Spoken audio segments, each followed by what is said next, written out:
दुश्मन ईमान देख जरा, मेरी कौम का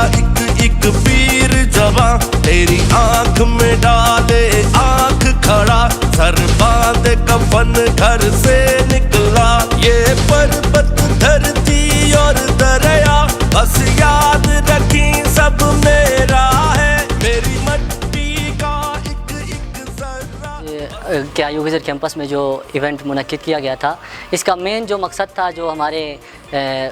पाक फ़ौज के जो हमारे जवान हैं जिन्होंने अपने दुश्मन को जो है ना नाकू चन्ने चबवाए थे और ऑपरेशन बुनियान मरसूस को जो है ना एक सीसा पिलाई दीवार की तरह हमारे अपने कौम की और अपने मुल्क की हिफाजत के लिए आगे खड़े हुए, उनको हम आज यहाँ पे खराज तहसीन पेश करते हैं। और हम अपनी जानिब से क्या यूविज़र कैंपस की जानिब से तहे दिल से शुक्रिया अदा करते हैं कि उन्होंने आज के जो शक व शुबहात थे हमारे जहन में फ़ौज के हवाले से रिगार्डिंग जो है ना फ़ौज के मुख्तलिफ़ कॉन्सेप्ट्स के हवाले से, तो वो आज हमारे शक व शुबहात दूर हुए। बिस्मिल्लाहिर्रहमानिर्रहीम। आज का जो सेशन था वो बहुत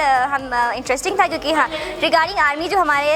जहन में क्वेश्चन थी वो क्लियर हो गई और जो हमारे मुतालिबात थे वो हमने पेश किए, तो होपफुली वो आगे